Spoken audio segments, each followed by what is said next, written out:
ja'ala Ramadhana syahra siyam alladzi unzila fihil Qur'anu hudan linnasi wa bayyinatin minal huda wal furqan. Asyhadu an la ilaha illallah wahdahu la syarika lah wa asyhadu anna Muhammadan abduhu wa rasuluh. Allahumma shalli wa sallim ala sayyidina Muhammadin wa ala alihi wa ashabihi ajma'in, amma ba'du. Yang terhormat para sesepuh, Bapak Dr. Widarto, Mbah Jo, Pak Ustadz Agus, dan lain-lain. Yang terhormat Ketua Paguyuban Tenis Meja TWTW alias tua-tua, para senior-senior saya Paguyuban Tenis Meja TWTW yang selalu menang jika main dengan saya,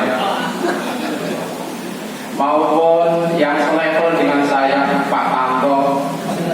Kalau tenis meja TWTW ini dibuat kelas ABC, saya kelas C-nya. Yang penting saya dapat keringat dan bisa bersilaturahmi dengan bapak-bapak semua, sudah berbahagia. Alhamdulillah pada sore hari ini menurut saya acara yang sangat istimewa, karena baru pertama kali inilah saya bisa ikut hadir dalam acara buka bersama acara Paguyuban Tenis Meja TWTW yang tempatnya menurut saya istimewa di Hotel Dewi Sri. Ruangannya ini settingannya seperti stasiun televisi, Bu. Betul ya. Jadi kalau pas saya ngisi di televisi itu suasananya seperti ini dan didahului juga dengan musik. Ternyata teman-teman kita itu penuh dengan potensi. Tadi kalau kita ngundang penyanyi-penyanyi itu bayarannya mahal, Bu, itu. Tapi semuanya itu sumbangan, luar biasa teman-teman kita itu ya. Salawat dan salam tak lupa kita panjatkan kepada Nabi besar Muhammad SAW yang selalu kita jadikan sebagai uswatun hasanah, sebagai suri teladan, sebagai top figur, dan yang kita tunggu syafaatnya nanti di hari kiamat. Bapak-bapak, ibu-ibu, dan sahabat-sahabat semuanya, tidak terasa Ramadan. Nanti sebentar lagi kita akan masuki tanggal ke-25 Ramadan. Sekitar 5 hari lagi kita akan lebaran. Ini ibarat sebuah pertandingan. Kita itu sudah memasuki babak final. Makanya dulu ketika awal-awal Ramadan yang sholat tarawih masjidnya kan penuh, nggak cukup. Sekarang ini seleksi alam. Jadi sekarang sudah ada kemajuan softnya. Ya, jadi yang sekarang bisa bertahan ini akan masuk babak final. Dan saya doakan semuanya, semoga sahabat-sahabat kita yang ada di TWTW ini semuanya memperoleh juara. Allahumma amin. Dan yang penting lagi bisa bertemu dengan Ramadan tahun yang akan datang. Allahumma. Dan yang saya doakan lagi, semoga kita semua diberikan umur panjang oleh Allah Subhanahu wa taala dalam keadaan sehat wal afiat. Apalah artinya umur panjang kalau hidupnya hanya selalu di atas kasur, tidak bisa duduk, tidak bisa berdiri, tidak bisa berkarya. Maka menurut hadis Rasulullah SAW, khairun nasi man tola umuruhu wa hasuna amaluhu. Sebaik-baik manusia adalah orang yang panjang umurnya dan baik amalnya. Tenis meja salah satu media bagi kita untuk berusaha mendapatkan umur yang panjang dari Allah Subhanahu wa taala. Silaturahmi sore ini juga upaya kita, ikhtiar kita agar kita diberikan umur panjang, rezeki yang banyak oleh Allah Subhanahu wa taala. Allahumma amin. Karena ternyata seperti bulan Ramadan kayak gini ini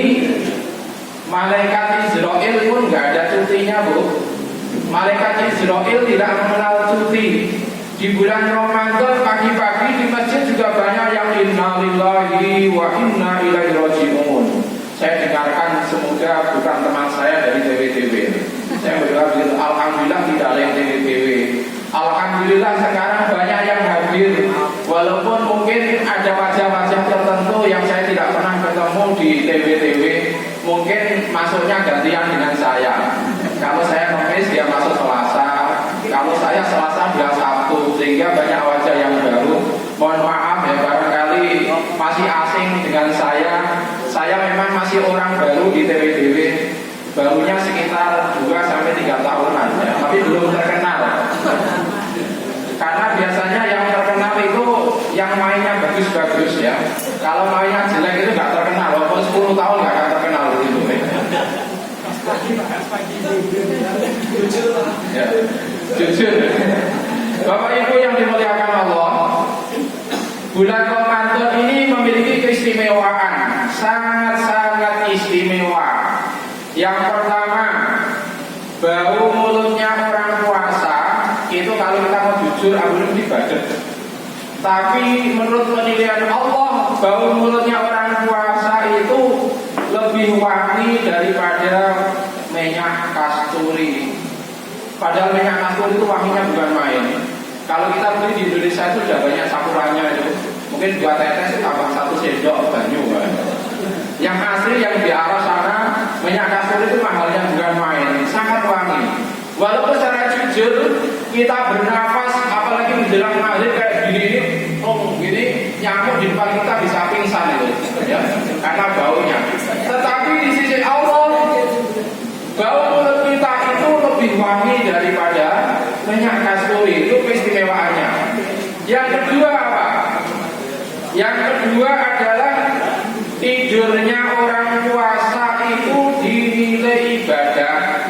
Ada orang salah paham, 1 bulan Ramadan tidur melulu gitu ya. Dalilnya apa? Tidurnya orang puasa ibadah. Itu tidak salah, hanya salah menerapkan saja. Betul, memang orang berpuasa ketika tidur bernilai ibadah. Akan tetapi lebih bernilai ibadah lagi kalau digunakan satu untuk ngaji, untuk kerja, untuk silaturahmi, ya, untuk berinfak, untuk bersedekah, olahraga. Ya, saya yakin ini banyak juga yang olahraga di Ramadan.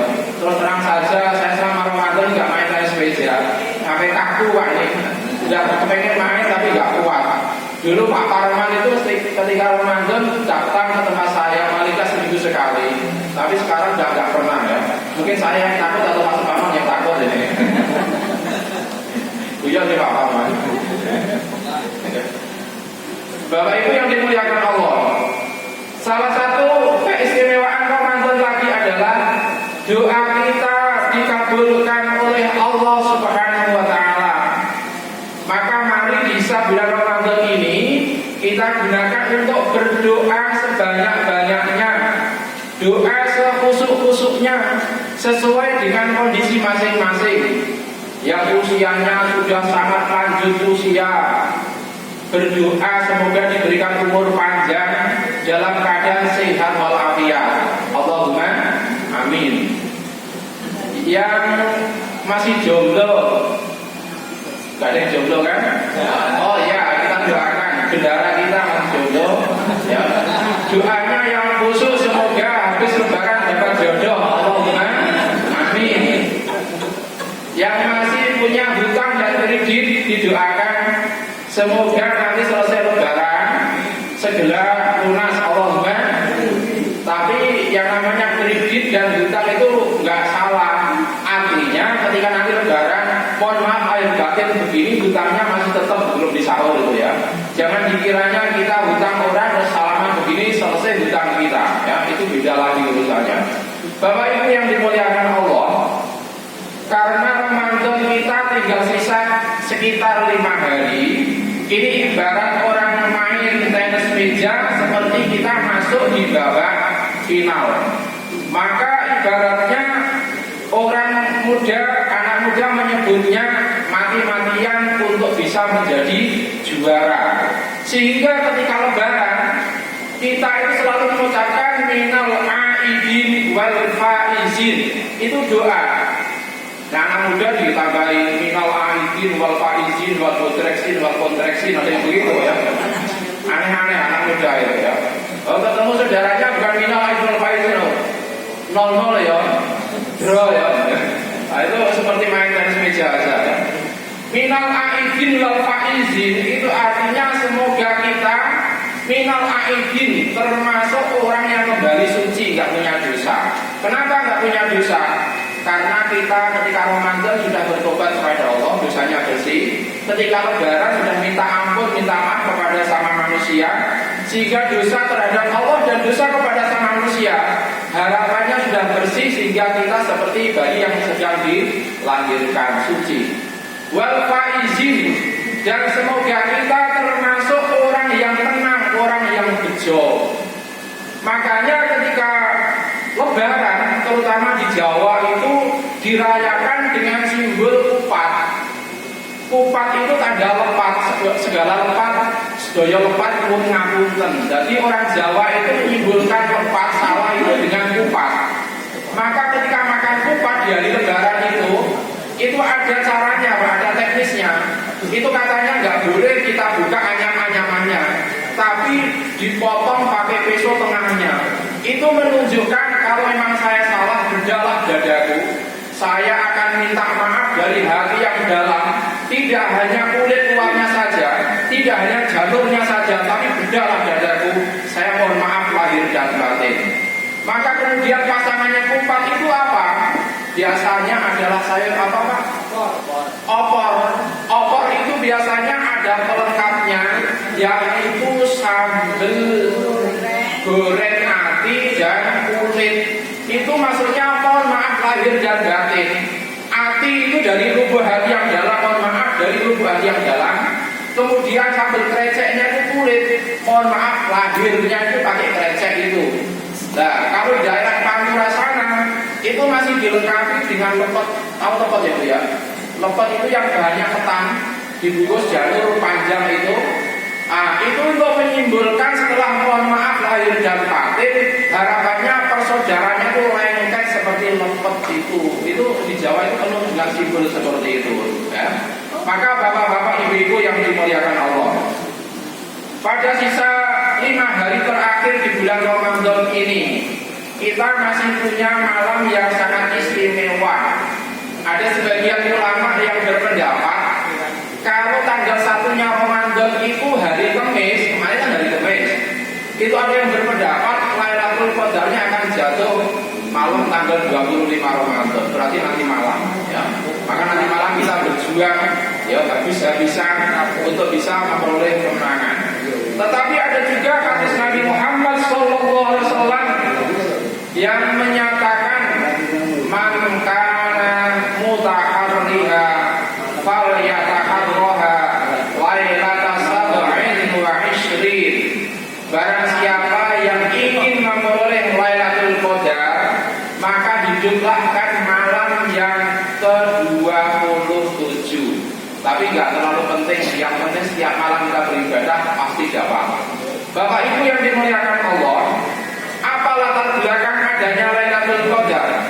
Dalam kitab tafsir As-Sofatut Tafasir karya Muhammad Ali As-Sobuni, di sana dijelaskan bahwasanya latar belakang Lailatul Qadar itu pada saat Nabi masih hidup ada umat terdahulu, umatnya Nabi terdahulu yang umurnya panjang. Jadi umatnya Nabi terdahulu umurnya panjang-panjang Pak. Karena ceritanya Nabi Adam itu usianya sampai 900 tahun Pak. 900 tahun. Orangnya juga tinggi-tinggi, mungkin setinggi pohon kelapa Pak. Jika kuburannya itu panjang-panjang. Lah umatnya Nabi Muhammad ini beda.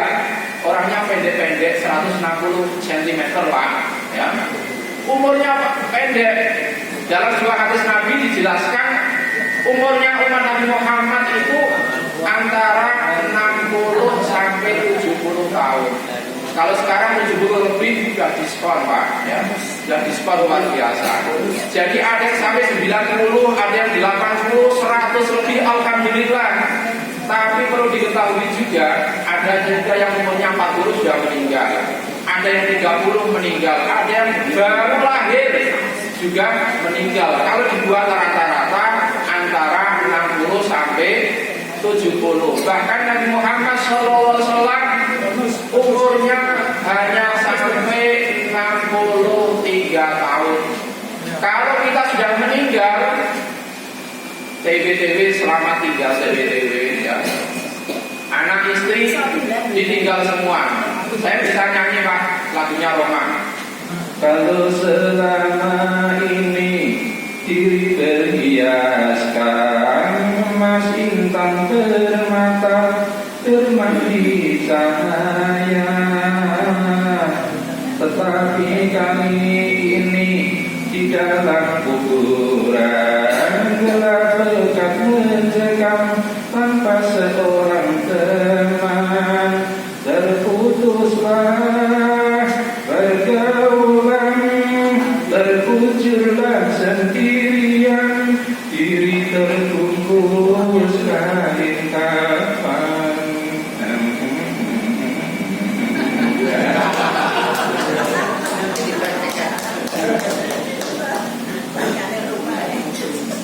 Bapak Ibu yang dimuliakan Allah, Nabi Muhammad sedih kedatangan umat terdahulu. Umat itu lapor pada Nabi, ya Muhammad, saya barusan pulang jihad fisabilillah. Orang itu datang masih bapak jambak, habis perang melawan orang kafir. Dia bilang begini, ya Muhammad, saya barusan pulang selesai jihad fisabilillah melawan orang kafir selama 1000 bulan. Nabi Muhammad kaget, Masya Allah, jihad kok 1000 bulan, itu pahalanya berapa gitu. Nabi Muhammad sedih, berarti umat saya ini kalah. Umat saya ini umurnya cuma sekitar 60 tahun sampai 70 tahun. Kalau begitu umat saya ini amalnya kalah dengan umat terdahulu. Lalu Rasulullah SAW berdoa kepada Allah Subhanahu Wa Taala, ya Allah, umat saya ini kok kalah dengan umat terdahulu. Bagaimana supaya umat saya ini bisa menang dengan umat terdahulu? Maka lalu Allah memberikan keistimewaan pada umat Nabi Muhammad, yaitu diberikan malam Lailatul Qadar, di mana dijelaskan di dalam Quran surah Al-Qadr, ya, Inna anzalnahu fi Lailatul Qadr. Sesungguhnya kami telah menurunkan Al-Quran pada malam Qadar. Wa ma adraka ma Lailatul Qadar. Dan tahukah kamu apakah Lailatul Qadar? Di dalam tafsir Al-Misbah dijelaskan, di dalam Al-Quran itu jika ada ayat yang menggunakan pertanyaan wa ma adraka, dan tahukah kamu, itu mesti nggak ada yang bisa jawab. Nabi Muhammad pun tidak tahu. Hari kiamat menggunakan wa ma adraka, al-qari'atu mal-qari'ah, wa ma adraka mal-qari'ah. Nabi Muhammad ditanya tentang nyawa, Nabi Muhammad juga bisa menjawab tentang roh, itu juga menggunakan wa ma adraka. Maka Lailatul Qadar ini juga sangat misterius, nggak ada yang tahu kapan datangnya. Pokoknya setiap orang yang setiap malam beribadah pasti dia akan mendapatkan Lailatul Qadar. Lailatul Qadri khairum min alfi syahr. Lailatul Qadar itu lebih baik daripada 1000 bulan. Kita sholat 1 rakaat lebih baik daripada 30.000 rakaat. Kita ngisi infak kotak masjid 1 rupiah, nilainya lebih baik daripada 30.000 rupiah. Nek 1.000 rupiah Pak, kalikan 30.000 berapa? Nek ngisi 100.000 Pak, kalikan 30.000 berapa? Sehingga kalau kita kalikan Pak, Lailatul Qadar lebih baik daripada 1000 bulan. 1000 bulan itu kalau dikalikan pakai kalkulator hasilnya 83,3333. Intinya 83 tahun lebih. Sehingga kalau seumur hidup kita ini kita bisa memperoleh Lailatul Qadar 15 kali saja misalnya, maka 83 tahun kali 15 jumlahnya berapa ini? Ribuan ya, 430. Kalau dapatnya cuma 15 kali. Kalau usia kita itu 60 tahun dapat Lailatul Qadar 40 kali, berapa pahalanya? Tapi kalau saya hitung pahala nanti tidak jadi sombong ya. Bapak Ibu yang dimuliakan Allah, cara menjemput Lailatul Qadar tidak perlu harus melekan yang pos rondo. Bapak Mas, nunggu Lailatul Qadar yang lewat. Pikirannya Lailatul Qadar seperti karnaval ya. Kalau lewat terus ada pakai betisnya itu juga ya. Lailatul Qadar sangat istimewa. Di mana pada saat itu pertama kali Quran diturunkan. Banyak yang bertanya, Pak, peringatan nuzul Quran itu kan malam 17 Ramadan. Lah, Lailatul Qadar itu katanya 10 hari terakhir di bulan Ramadan. Kok nggak ketemu nalar, Pak? Perlu kita ketahui begini. Turunnya Al-Quran, kayaknya kita terbuka. Oh iya, mohon maaf. Jadi Al-Quran turun itu melalui 2 tahap. Tahap yang pertama dari Lauhil Mahfuz. Tahu Lauhil Mahfuz? Langit 7 masih ke sana, belum pernah ke sana ya? Belum. Besok rekreasi ke sana. Ya. Lauhil Mahfuz. Pertama kali Quran diturunkan langsung 30 juz 114 surat. Transit dulu di langit bumi namanya Baitul Izzah. Langit yang paling dekat dengan bumi ini loh. Ini namanya Baitul Izzah. Transit di sana, kemudian diturunkan kepada Nabi Muhammad SAW berangsur-angsur butuh waktu 22 tahun, 2 bulan, 22 hari sesuai dengan kebutuhan. Ada pertanyaan apa dan kenapa nggak bisa jawab, turunlah ayat Quran untuk menjawab itu. Ada masalah apa dengan umatnya, turunlah ayat itu untuk menyelesaikan masalah tersebut.